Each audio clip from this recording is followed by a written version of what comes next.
What is your relationship with stress like? If you're like most people, it's probably a toxic relationship. It's detrimental to your health, it can significantly reduce cognitive functioning, and it even makes it harder for us to just be present in everyday situations.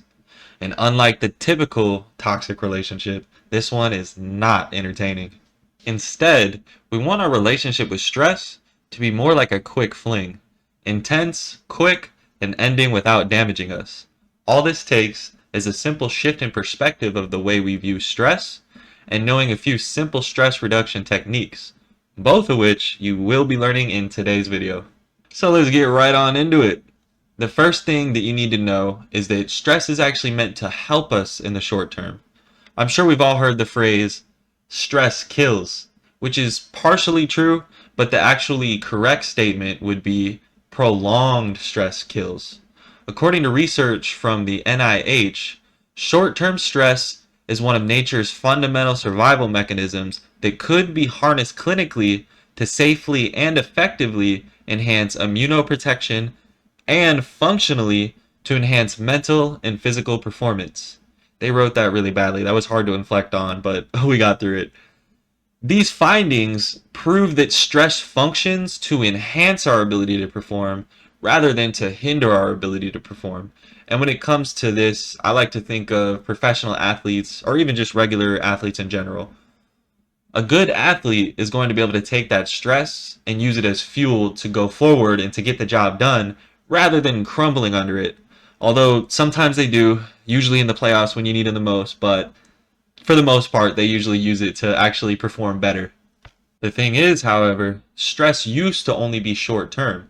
The problem is, in the modern age, it's a damn complex and stressful world we live in. We got bills, debt, relationship problems, work problems, etc., etc. And the thing with those is that there's not always a clear or certain ending in sight. They could go on for who knows how long, and that's where the prolonged stress and the uncertainty of these situations is what actually kills us. We have to keep in mind where our biological systems came from and what they were adapted to handle. Pre-civilization humans usually faced acute and immediate stressors that required swift responses for survival. Their stress was typically short-lived, and they were able to quickly handle the problem, and then they had time for their systems to return back to baseline. Back then, they were running from tigers, lions, tigers, bears, and you could get away from them. But in the modern day, you can't get away from constant bills, constant debt. I mean, damn, it is so complex. And honestly, I blame lawyers and capitalism. I'm not one of these anti-capitalism freakouts like go socialism, but oh my God, to do anything, you have to a million documents. It probably costs money, fines, processing fees. You do one thing wrong out of any of these immense laws and processes, you might go to jail. You're probably going to get fined. I mean, it's like, damn, no wonder 25% of the population has mental health issues. And that's the end of my ranting, I promise. So, usually, the modern day long term relationship with stress looks something kind of like this. First, you get stressed. Then, you constantly worry about the stress. Then, you get burnt out. And finally, you resort to just distracting yourself to forget about the stress. At that point, one of two things is going to happen. You either completely forget about the stress, or you forget about the stress until you're done with the distraction, and then it comes back and hits you. And that was definitely my relationship with stress for the longest time. Either way, both the stress and the stressor remain unresolved. While the stress may seem like it's gone, the stress remains passively just wreaking havoc on your mind and your body until the stressor is dealt with. Now, this is going to manifest in things like random body pains, mental health issues, memory problems, random anger and irritability, weight gain, and even sleep complications. These things happen because of the stress hormone cortisol. Cortisol signals the body to slow down digestion, growth processes, and the immune system.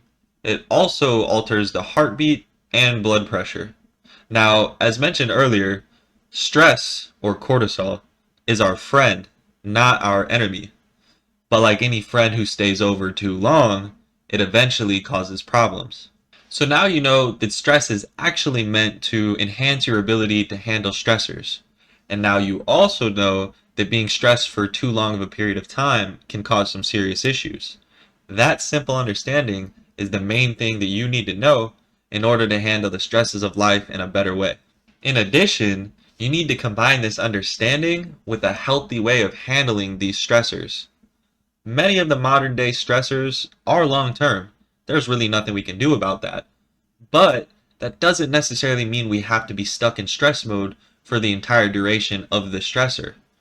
This requires learning to accept things and shifting from a catastrophic mindset over to a proactive mindset.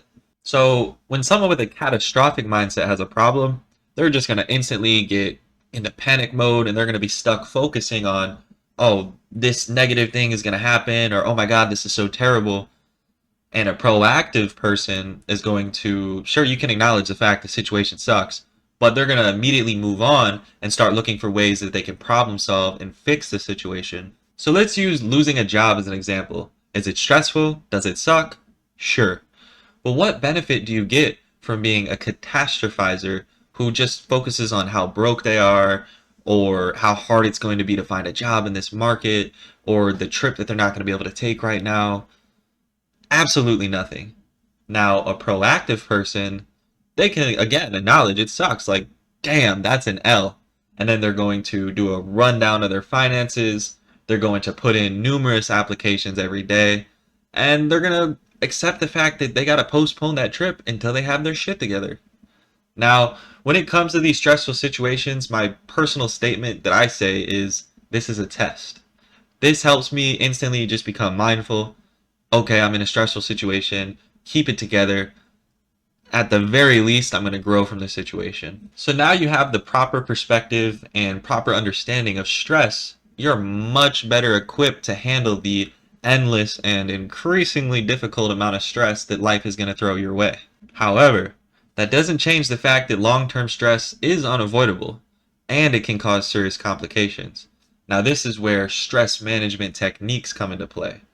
There's a lot to list, but here are three of my favorites. Number one, taking a walk. My social psychology professor taught me this one, and man, am I glad I gave it a shot. Shout out to Professor Ann. Honestly, when I first started this, I felt kind of weird. Just doing healthy habits was new to me at the time. But also, I was the only person in my neighborhood of hundreds of people that did this. And they are missing out, and I'm sure glad that I stuck with it. A study published in the journal Frontiers in Psychology found that walking in nature for as little as 20 minutes can significantly lower cortisol levels, a key biomarker of stress, by up to 21%. Literally, just take a 20-minute walk a few times a week and just get out of the house and clear your mind a little bit, get some sunlight, get a good tan going. And for you multitaskers out there, you can actually combo this with other things. So you could phone a friend or family member, you could do positive affirmations, breathing exercises. There's even methods to do walking meditations. Number two, gratitude. Sometimes we're just going to have those days that plain suck. They can feel like there's nothing good in them. But that's where you really have to put in the extra effort to find the good. Just put in a little extra effort and search for some positive things. Search for something to be grateful for. So let's say one day you pop a tire, you lose your wallet, and you stub your toe. That's a tough day for sure. But still, there's gratitude to be found in there. And I know what you're thinking. Why would I do that? It sucks. Just hear me out. You can easily order new wallet, new credit cards, and you could even just get cool new designs, change it up a little bit. You also got practice handling a tough situation. You got practice regulating your emotions. And also, now you can appreciate how good it feels to have toes that aren't stubbed. This is huge for shifting from catastrophizing thoughts to proactive thoughts. Now, this isn't something that's just going to happen overnight. Honestly, I'm still working on it. I've been working on it for like a year and a half now, and it's probably going to be a lifelong process. Those intense emotions are always going to pop up, but just give it a shot. Be open-minded, and watch it change your life. And number 3, journaling. Now, my ex-girlfriend actually put me onto this, and at first I thought it was dumb because diaries are for teenage girls, right? Now, call me sexist, but it actually wasn't until I saw Matthew McConaughey's book, Green Lights, that I became more open-minded to the idea. In his book, he talks about how most of it is just the collection of different journal entries that mark how he was able to get through the very chaotic periods of his life. To start journaling, if you've never done it before, it's really easy. Just write about how you're feeling, what you did that day, some things you're improving or need to improve, and even write about progress on your goals. You can write about more, but that's a pretty good starting spot. That's really all I write about most days. There's really no specific length. I usually write about a half to 1 page, and I recommend doing it before bed. I usually do it like an hour before bed once I start my nightly routine, but you can do it when you wake up too. Either way works. And that's all I got for y'all today. Today we talked about how you can turn that toxic relationship of stress into a beneficial fling, and I gave you some stress management techniques. I gave you a little bit of science behind stress and kind of the breakdown of how you need to understand stress and also the new perspective you need to have going forward. Now I got some questions for you. Are you feeling better about stress? Is there a certain stress management technique I mentioned that you're looking forward to trying?